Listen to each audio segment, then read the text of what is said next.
So, welcome to ECO-UNESCO, and I'm just going to do a very brief introduction about our organisation. You may or may not have heard of us before.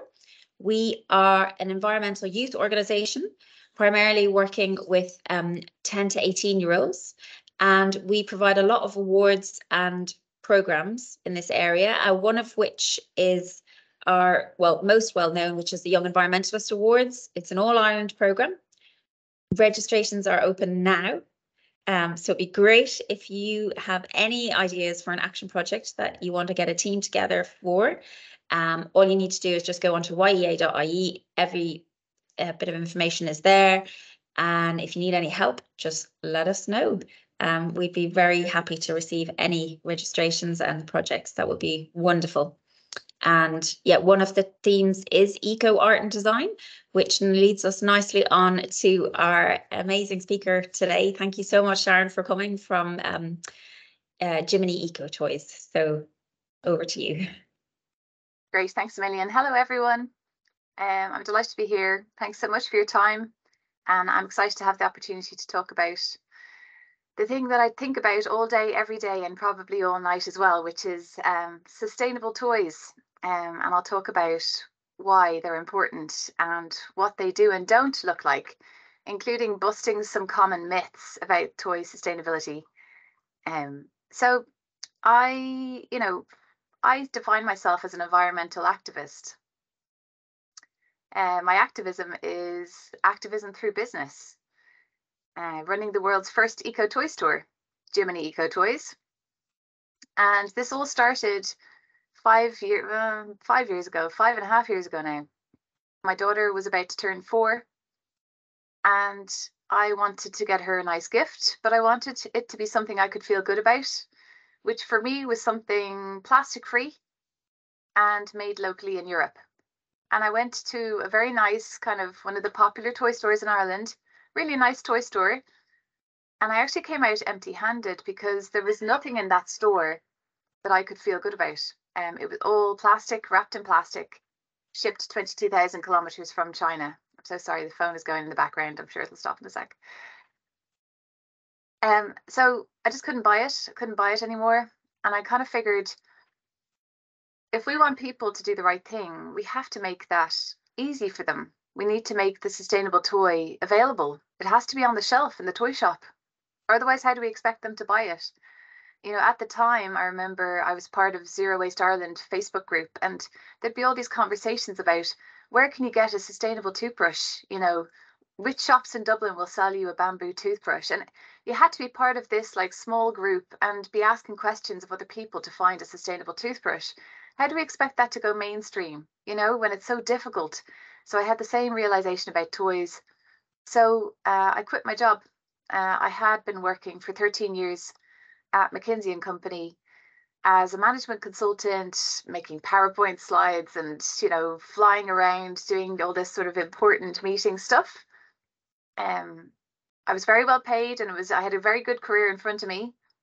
And I quit, and I started the toy shop that I wished already existed, something full of plastic-free, made in Europe toys, so that people would have somewhere they could go and relax and just buy whatever they liked and not worry about where it came from, what was its carbon footprint, its trash footprint, etc. This is me and my daughter and my friend and her son on the very first day of Jiminy in my local park market. I hadn't slept. I'd been up all night getting ready and feeling nervous, and we had a folding table with 20 products, and we had no idea what we were doing. Since then, Jiminy has become one of Ireland's largest toy stores, independent toy stores. Okay, we're not competing with Smiths or Art and Hobby just yet. But for the independent toy stores, we're one of the larger ones. In that 4.5 years, we have empowered over 15,000 people to buy a gift that was good for both the child and the planet. We have replaced over €2 million worth of toys with a sustainable alternative. And we've brought our message to a very mainstream audience. We've been all over the mainstream press, on the Late Late Toy Show, pop up in Arnott's. You know, we're not elitist. This is not some sort of elitist, Scandi chic lifestyle toy store. This is a toy store for everyone, just the eco alternative. I'll give you a quick look at what my website looks like. Kathy, are these slides displaying okay? Yeah, okay, good. Yeah, I can't hear you, but okay. Yeah, so this is our store. So you'll notice that it's rainbow-tastic, as you would want a toy store to be. It's got stuff for parties, birthdays, and if you look at it now, it's full of Christmas stuff. We have toys, we have a collection at the moment of the toys we've sent into the Late Late Toy Show for crossing fingers that we will get featured. You don't find out until on the night watching it yourself whether your toy is going to feature. We have over 1,200 5-star reviews from customers. So, and I've also been active outside of running my toy store. For example, in Women in Toys. I wish it wasn't a gender-based organization, but it's the only global association for people who work in the toy industry. So I've worked with them to start a sustainability learning community. It's literally a Zoom chat once a month that's open to everyone. Men are welcome too.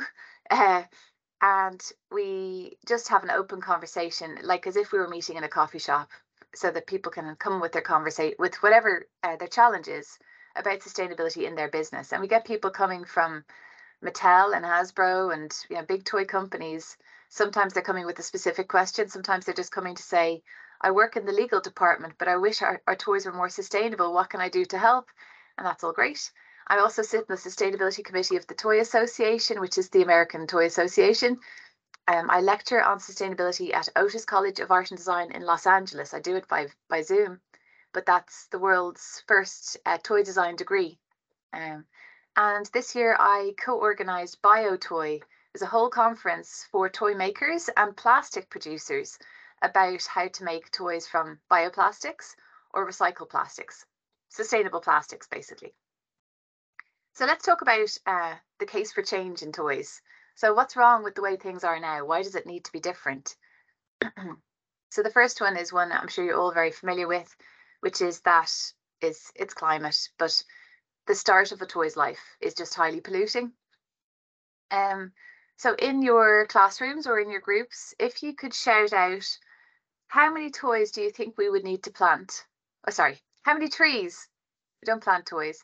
How many trees would we need to plant to absorb the carbon emissions just from making toys from plastic? Is it 10 million trees, 100 million trees, or 1 billion trees, 1,000 million, 1 billion trees?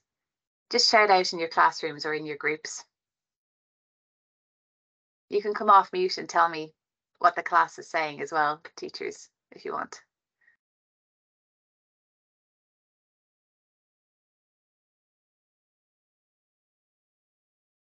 I can see someone is typing what they think. 1 billion, okay. Yes, you're right. Aren't you smart? So sadly, it is 1 billion trees. I mean, that's an area the size of Portugal. And toys is not exactly the world's biggest industry. It's 0.1% of global GDP, okay?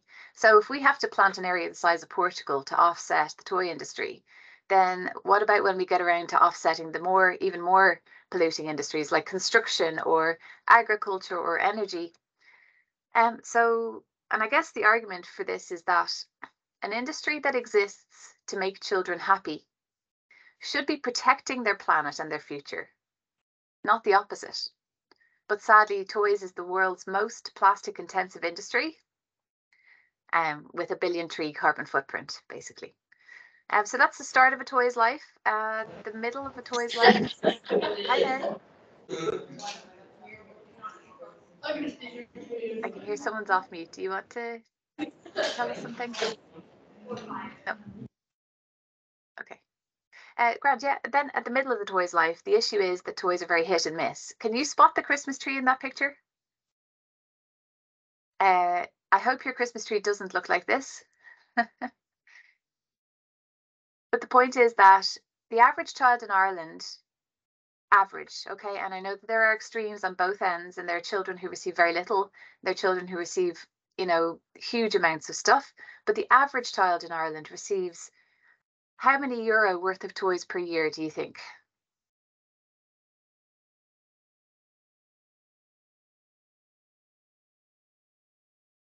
So the answer is 450 euro. 450 euro per child per year. So, you know, how often are those toys actually even getting played with? There's some studies show toys disused within a month. So there's just a lot of waste in the middle of a toy's life, with children having more than they actually have time to play with. And then at the end of a toy's life, waste is a huge problem. This is a photograph of Cork City dump, where they've decorated the entrance with all of these gorgeous toys that came in as trash. Look at those toys. I see Taz. I see lots of beautiful soft toys that I'm sure lots of children would have loved to play with, but instead they're out in the rain at Cork City dump because there's kind of nowhere for them to go. Toys are difficult to recycle. They're often mixed material. If you think about the typical toy car, it's got metal, it's got plastic, it's got different types of plastic. It's very small and fiddly. And for children's safety, it's been specially designed to be difficult to take apart.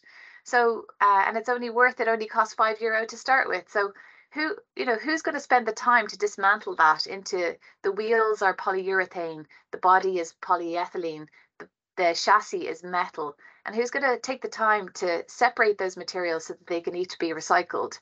The reality is most toys just don't get recycled. They end up in incineration. We need to stop talking about landfill, because landfill is kind of not happening anymore in Ireland. We're already at about 80% of our general waste being incinerated. So that's where most of the toys are going, or to the dump. Unless they're being rehomed, which I'm sure you're all doing lots of, hopefully.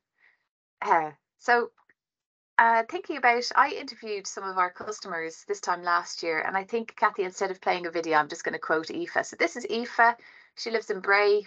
She's now 11. At the time, she was 10. And I asked Aoife, why is it important that we use eco-friendly things? And she said, it's important we use eco-friendly things because plants and animals are dying out. So we have to use eco-friendly things so that we protect our planet. And, you know, she was only 10 and yet she already understood that. So I think there's a very powerful case for change in toys, which is that the beginning, middle, end of their lives is all kind of broken, and it's destroying the planet of the children that they exist to make happy. So what could it look like instead? Well, our toys could be climate neutral instead of having a carbon footprint like deforesting 1 billion trees. Toys could be a lot more circular economy, rather than, you know, this kind of linear, excessive consumption model. And toys could be recycled. So let's talk about these things in the context of common misconceptions about toys, because I hit up against this stuff a lot. People often think I run a wooden toy store. In fact, you wouldn't believe how often I've been at a party and had a friend introduce me and say, this is Sharon. She runs a wooden toy store. I don't run a wooden toy store. I run an eco toy store. But our brains, the two are kind of synonymous, right? Only 25% of the toys in our store are wooden. The rest are what? What do you think they are? Question for you to discuss in the class.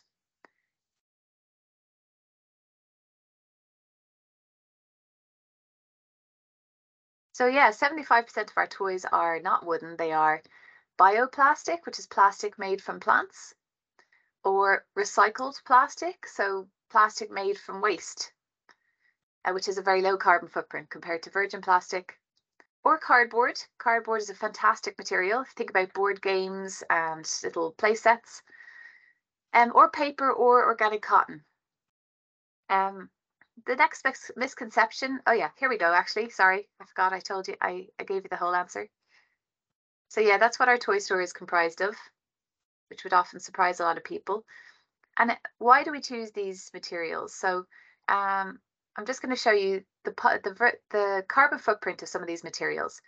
At the top, virgin polycarbonate, virgin polypropylene, polyethylene, PVC, polystyrene, so commonly used plastics for toys.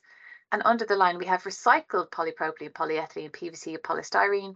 We have PLA, which is a type of bioplastic, We have bio-based polypropylene or polyethylene, basically the same plastics just made from plants. And at the bottom we have wood. So what's the carbon footprint of these things? And here you go. So the highest carbon footprint is the virgin polycarbonate. The virgin plastics have a carbon footprint of between 2 and 4 kilograms of CO2 emitted per kilogram of material made. So that's quite a polluting footprint. The recycled polypropylene, polyethylene, PVC, polystyrene have a very low carbon footprint, like maybe 15%, 10-15% the footprint of the virgin equivalents.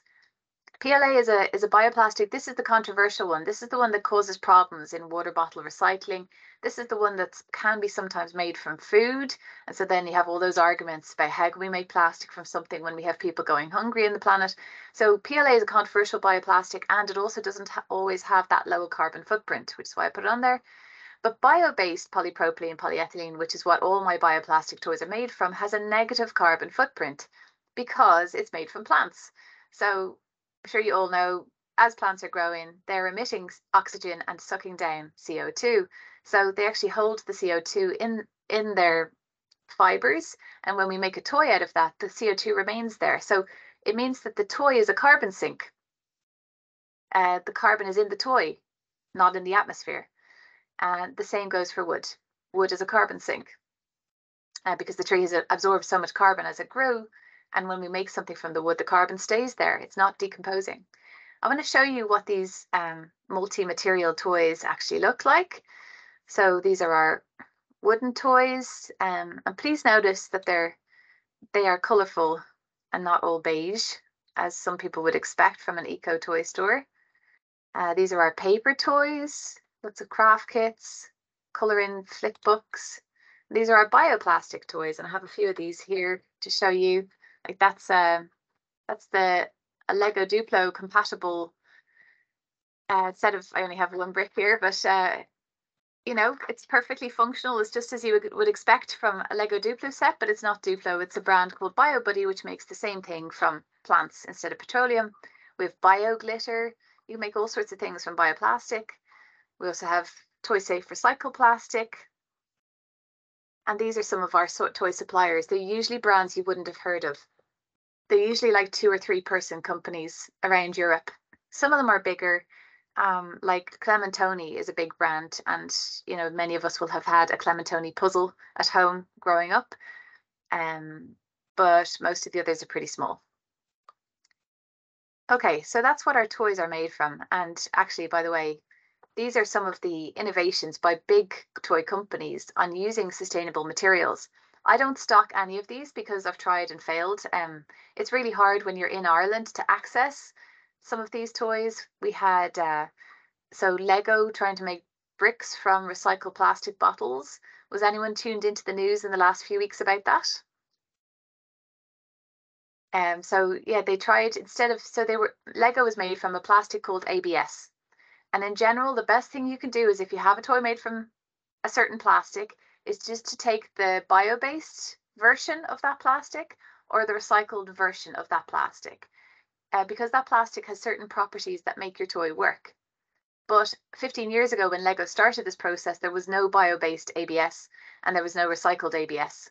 So they decided they had to change to a different type of plastic, and they changed to recycled polyethylene from used plastic bottles. But they spent literally like 10 years trying to get it to work like ABS and failed. And just this year announced they're going to give up on that. But because partly in the meantime, someone invented bio ABS and someone invented recycled ABS. So their eco bricks will be made from bio-based or recycled ABS, which all makes a lot more sense. Mega Blocks have some bio-based blocks. Mr. Potato Head, there's a bio-based version.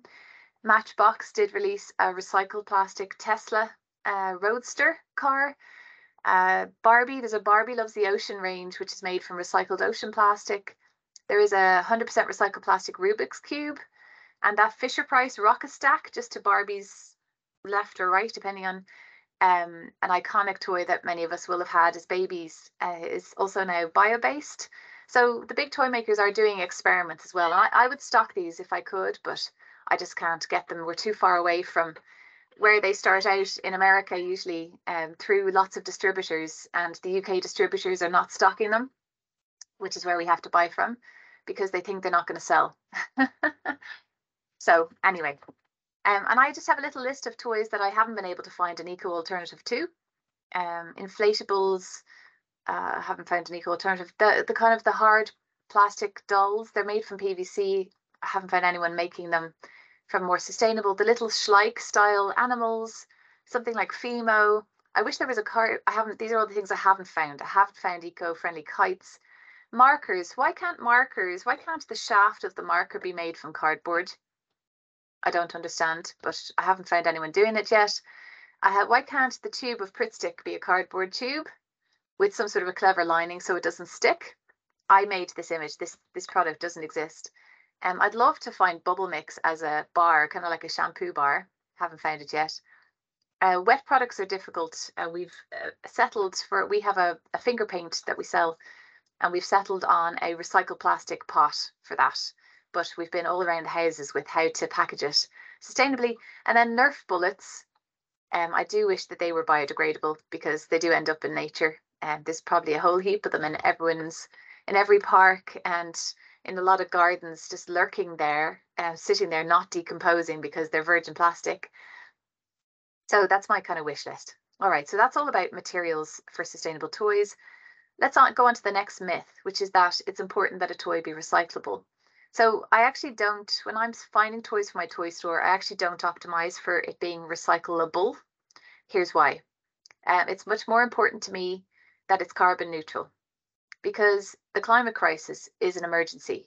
It's right now. We need to sort this out before we go past too many tipping points. Whereas the trash crisis around plastic is one, like, if we sort out the climate, we can spend years and years picking the plastic out of the ocean. You know, we need to solve both, but climate to me is far more urgent. That's reason one. Reason two, a good toy will last 15, 20 years before it needs to be, before it becomes waste. A solid, well-made toy will go from child to child and get used and used. So why would we optimize for it being recyclable in today's recycling systems, which, by the way, are set up for packaging, not for toys? Because recycling systems are about to change radically. There's all sorts of new technology coming in, including chemical recycling. So recycling that we do now is mechanical recycling. We grind things up and melt them and, make a new toy out of it. But chemical recycling will allow us to avoid a lot of contamination. So we'll be able to know that this material is pure, polyethylene plastic, and that there's no heavy metals in there and no contaminants. And that's coming in the next 5-10 years, by which time, during which time people will still be using my toys. So why would I optimize for them being recyclable now? So I don't prioritize recyclability at all. And I actually think there are some companies, including Schleich, to name one, they make the little models, the horse picture I had, whose sustainability strategy is to make their toys recyclable. Now, Schleich toys are highly valued. They never end up in waste. People sell them on, you can sell them on, and they definitely gift them on. And there is no collection system for toys for recycling. So their animals are never going to end up in a recycling system right now. So why have they prioritized making their toys recyclable? Meanwhile, they're making their toys from virgin PVC, which is the most toxic plastic to make from petroleum. So they're polluting the climate, churning out these toys now, and making them theoretically recyclable, but they'll never actually get recycled. Does that sound like the right approach to you? It's one of my pet hates is people doing something and calling it a sustainability strategy when actually it's nonsense. So sorry, Kathy, to talk so plainly. But on toy recycling, there are some programs. So in the UK, there's Recycle to Read, where you can give back used toys, and basically they grind them up and make them into park benches, because you can't actually recycle them into new toys. And Hasbro has a recycling program. So does Lego, Mattel, but they're not in Ireland, and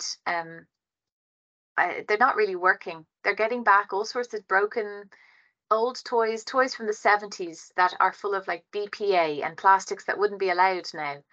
So they're unusable, and the reality is a lot of the toys being taken back are getting incinerated. So toy recycling, it just, it doesn't work yet, and maybe it will in 10, 15 years, hopefully. Okay, on to the next myth about sustainable toys, that they should be biodegradable. I get this question all the time. You're selling a I showed you this bioplastic Lego compatible. Will it biodegrade is a question I always get. And I understand why I'm getting that question, because people are very confused about sustainability for products. And when we see the term biodegradable, bioplastic, it's logical to think that that's what it means. No, this won't biodegrade, and we wouldn't want it to. That's the controversial statement here. Because if this was going to biodegrade, that would mean that if this got played with in the bath too often, it would start to decompose. Or what if it got left out in the garden in the rain, or on the windowsill in sunlight? It would start to decompose. Pieces might come off that a child might choke on. But also, more importantly, it's a perfectly good toy. Why would we want it to start to decompose? Much better to give it on to another child when you're finished with it. The way it is now, it's bio-PE, so it's exactly the molecules are the same as petro-PE type of plastic. It's just from a sustainable source. The way I explain bioplastic is it's like fair trade coffee versus not fair trade coffee. It's still just coffee. It tastes the same. It's just when you buy fair trade, it was made by people who had a good standard of living. And when you buy coffee that's not fair trade, there's a risk it was made by people who live like slaves. So you can feel good about your fair trade coffee, and you know that you're doing good in the world by buying it. It's sustainable, whereas the non-fair trade coffee isn't, but it's still just coffee, and you won't taste the difference. And it's the same with bioplastic. This is renewable because we can grow the plants again. It's carbon negative, it's carbon sink, it's helpful for our climate. And it doesn't involve all the destruction of drilling and fracking to get oil out of the ground. So we can feel good about this one. But once you've got the product, it's still just plastic. And it looks and feels and behaves pretty much exactly the same as a virgin petro PE. So anyway, that's one of the misconceptions. So toys should not be biodegradable in general. The only exception being, and I mentioned earlier, Nerf bullets, because they do end up in nature. So they should biodegrade. But most toys, unless they're going to end up in nature, then biodegradability is not actually helpful. And also, by the way, if this ended up one day too worn to be used by a child, then it could be recycled along with virgin petro PE. And recycling is much easier on our planet than biodegrading something all the way down into soil and planting a new tree and growing the tree and chopping down the tree to make a new thing. It's much less water and energy intensive to just take something and recycle it. Okay, next misconception about sustainable toys is that they're all beige.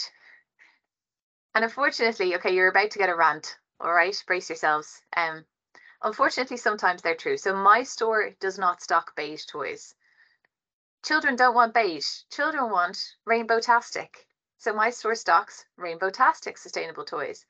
But at the London Toy Fair this year, I did notice a trend that the soft toy makers had introduced an eco line. So let's have a look at this. So here we have not eco, just mainstream toys made from petroplastic, polluting the planet. They're colourful and joyful. Here's more virgin petroplastic toys, not good for the planet, colourful, joyful. They've got SpongeBob, they've got My Little Pony, they've got colour and things that children want. Okay, let's look at the eco line. So boring. It's all grey and brown. It's not what children want. And I know because I stocked a few toys like this in my store. I had a shark teddy and, a baby penguin teddy, and they didn't sell. People want colourful. They don't want grey. So why are they making the eco line grey? I think it's because they think that the only people who are going to buy eco toys are sort of eco nut parents who want the children to learn about nature and don't want the children to have any fun. But the truth is, what we need is recycled plastic, pink mermaid teddies, orange dinosaur teddies. We need the colourful, joyful stuff, the licensed teddies like SpongeBob and My Little Pony. We need them made from recycled plastic, not these kind of boring grey ones that don't sell.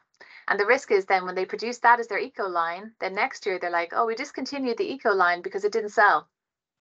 I guess that's the risk. And hopefully it all works out and it doesn't play out like that, but let's see. Next misconception about eco toys is that they have to be really expensive.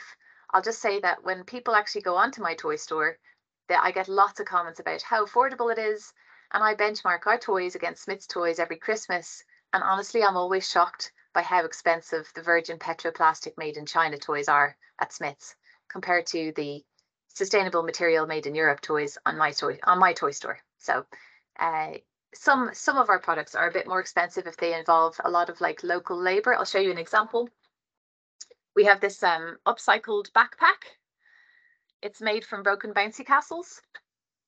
A lady in the UK collects broken bouncy castles, which are PVC, and once they start leaking air, there's nowhere for them to go. So she cuts them up and makes them into gorgeous backpacks. Because it's like very labor intensive and the labor is in the UK, I think these retail at like 70 or 75 euro.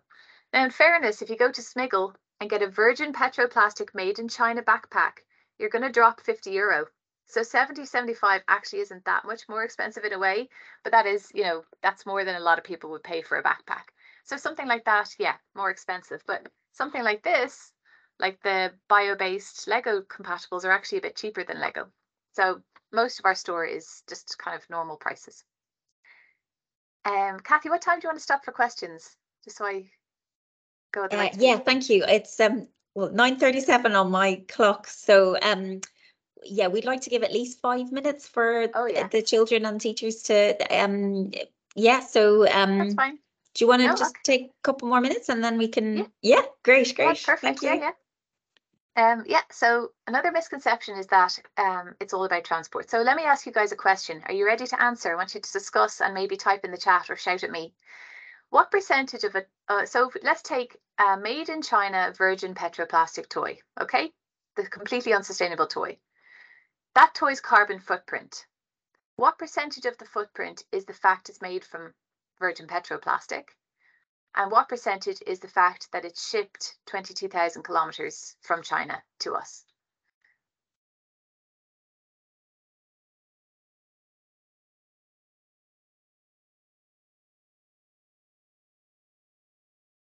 So what percentage of the carbon footprint is because it's plastic versus what percentage is the transport?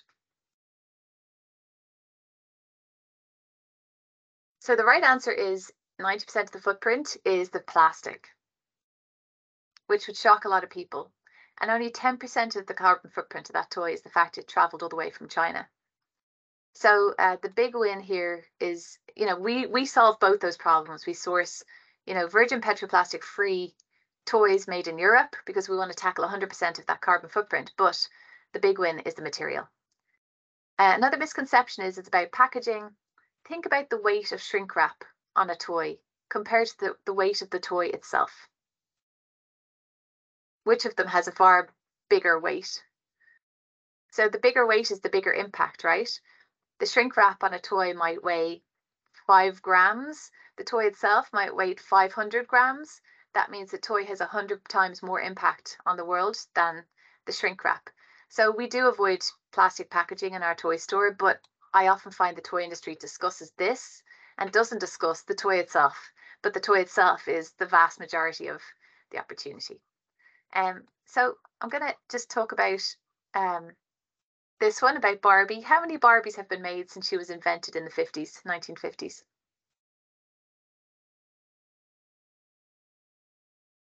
The answer is 1 billion, unfortunately. 1 billion Barbies have been made. There are only 200 million children in the developed world, where all the toys are, basically. So we already have 5 Barbies per child in the developed world. And there are only 2 billion children in the whole world. So if we wanted to share them out equally, we already have 1 Barbie for every other child in the world if we stopped making Barbies now. And so, you know, the big challenge for toys is to go circular and to stop this linear, just churn them out. I'm on committees with people from big toy makers and they're not in this headspace at all.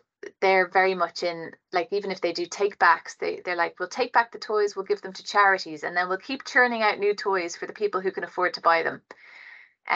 There's a big change needed in the mindset of the toy industry to get from where we are now, which is completely linear, to a circular model. So I want to just jump to my vision for the future of toys.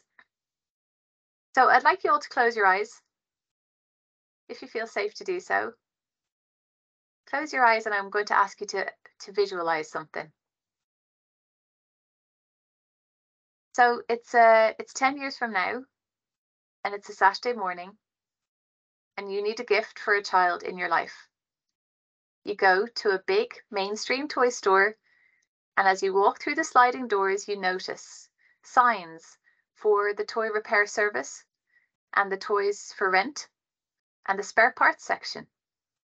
But you walk past those, you go down the dolls aisle and the construction toys aisle, and you can't help but notice that every toy on every shelf is made from bioplastic or recycled plastic or wood or cardboard. And you relax and you choose the toy that you think the child will enjoy the most, knowing that your gift is going to protect that child's planet and future, not the opposite. You can open your eyes now. That's where we need to get to. That's the only solution. Having a niche eco toy store is not the solution.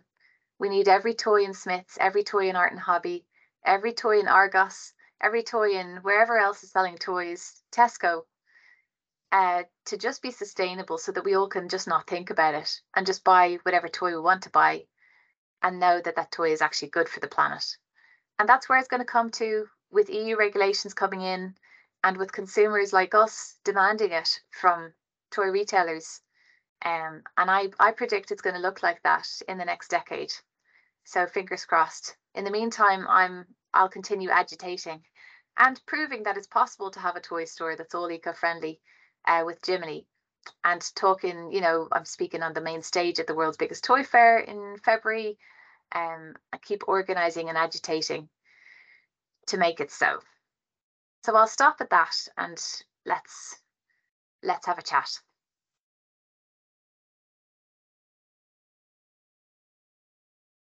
Thank you so much, Sharon. That was amazing. I learned so much, and I was particularly inspired by your wish list. And I wondered if it got any budding entrepreneurs in the classroom there thinking about all those magnificent ideas. So now I'm going to open it up for any teachers, students to please, any delights, discoveries, or yeah, anything at all, questions, idea, just put them through on the chat and we will we'll have a lovely time speaking with you.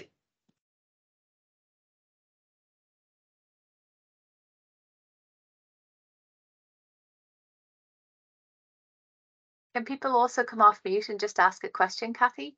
Or do you prefer them in the chat? Yeah, that's a great idea. Actually, that's also much easier. Yeah, just speak, use your voice. Great.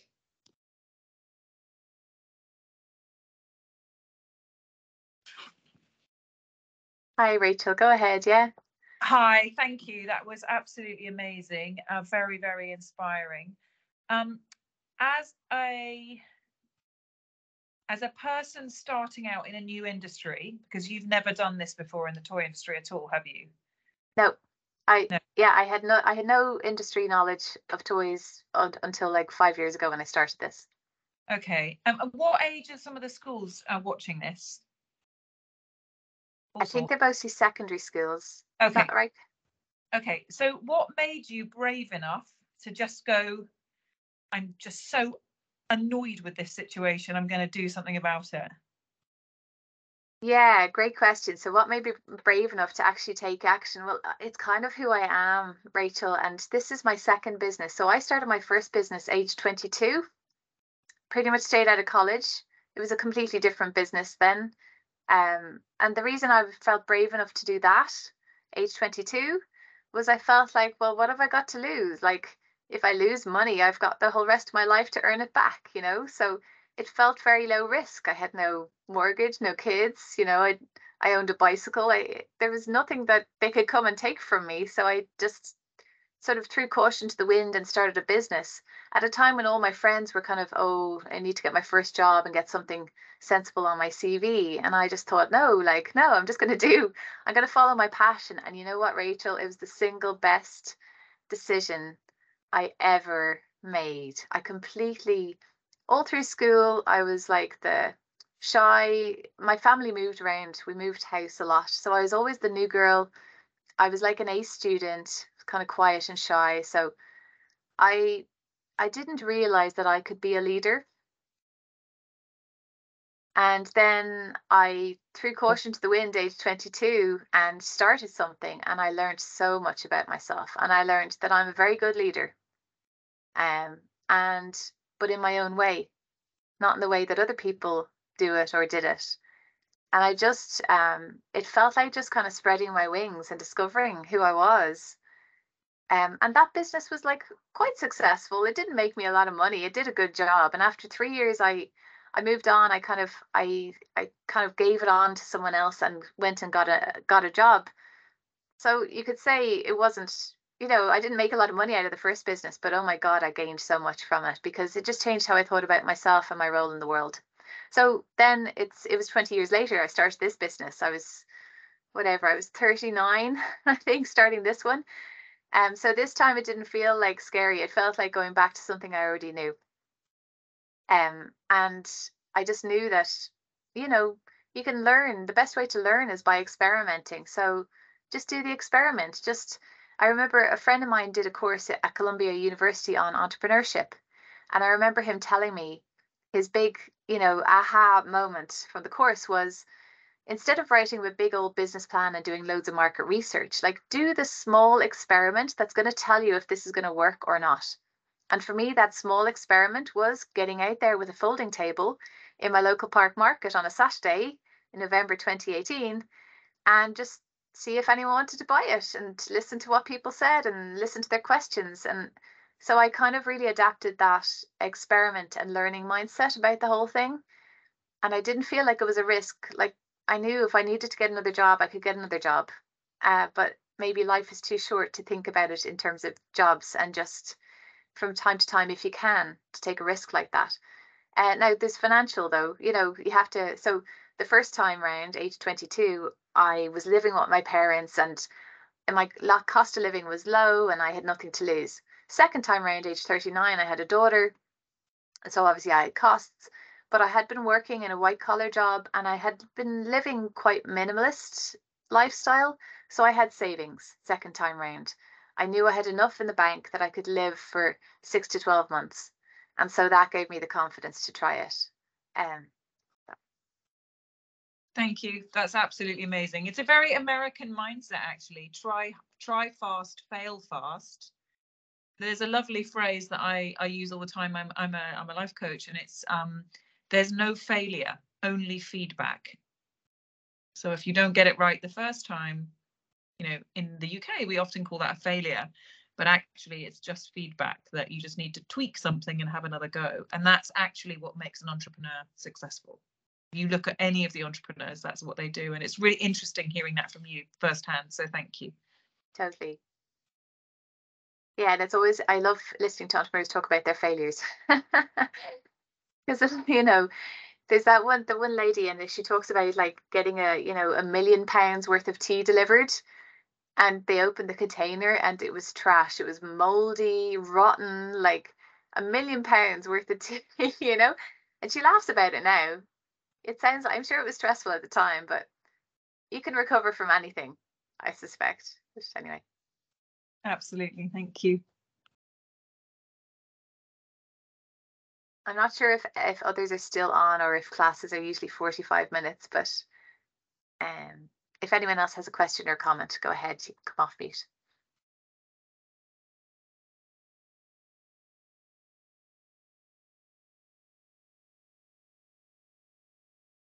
I'm loving that Niamh is planning to set up a toy recycle scheme.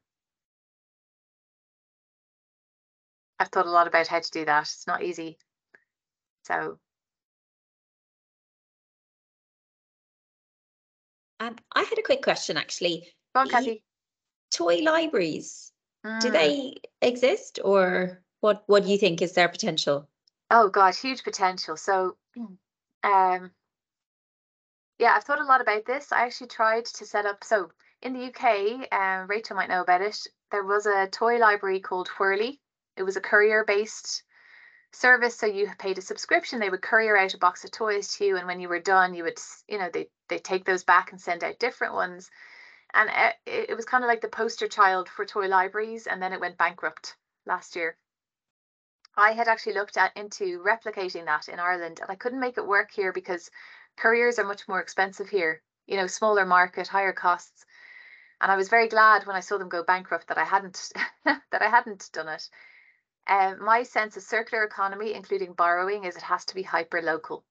And the thing is, we already have a place where we go to borrow things that is very local to us, that has heating and light and insurance, and staff who are good at lending things out, taking them back, and IT systems for that, and shelves for that. It's called our public library.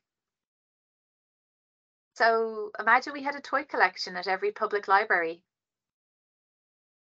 That's a really good idea. Yeah. Yeah. So that's the solution I've kind of come to. And I met a senior guy from libraries in Ireland recently, and I pitched the idea to him, and I actually set up a local toy library learning set in Ireland, just a group of interested people, and some of them were able to instigate that their local library added a toy collection. So there are toy collections in local libraries across Fingal Council, like Balbriggan, places like that have some, and also in Tipperary, in Care, I think it's a Care or Cashel library, and has some toys in the collection as well.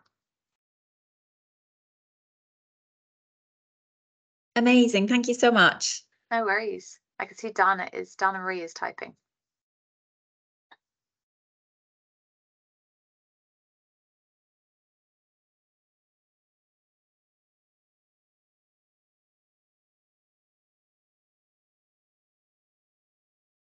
No problem, Donna.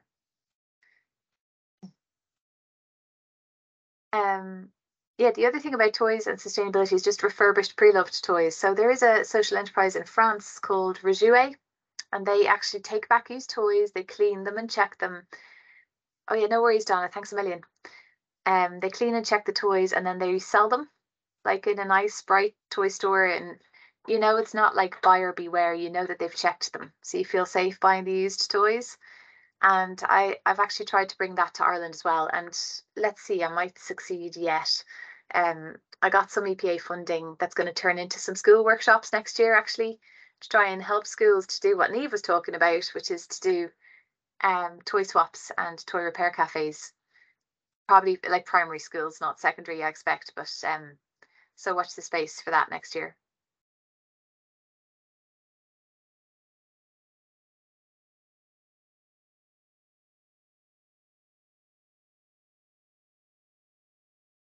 You're welcome, Michelle. Thanks a million.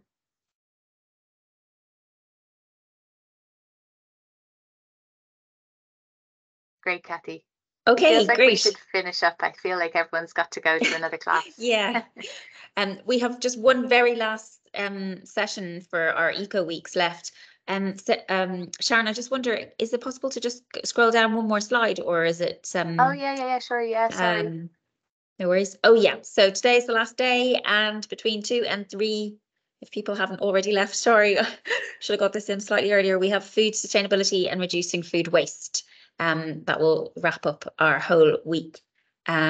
So thank you so much, Sharon. That was really great. I thoroughly enjoyed it, and I hope everyone else did, and gives you lots of things to think about, and yeah, that we can all come up with some of our own ideas that we could actually act on. That's brilliant. So it's Absolutely. Super. Yeah, it was a pleasure, Kathy. Thanks so much for having me. Really No, appreciate it. you're very welcome. Great. Okay, All have right. a great day, everybody. Bye, everyone. Thank you. Thank you. Bye. Thanks. Bye-bye. Bye.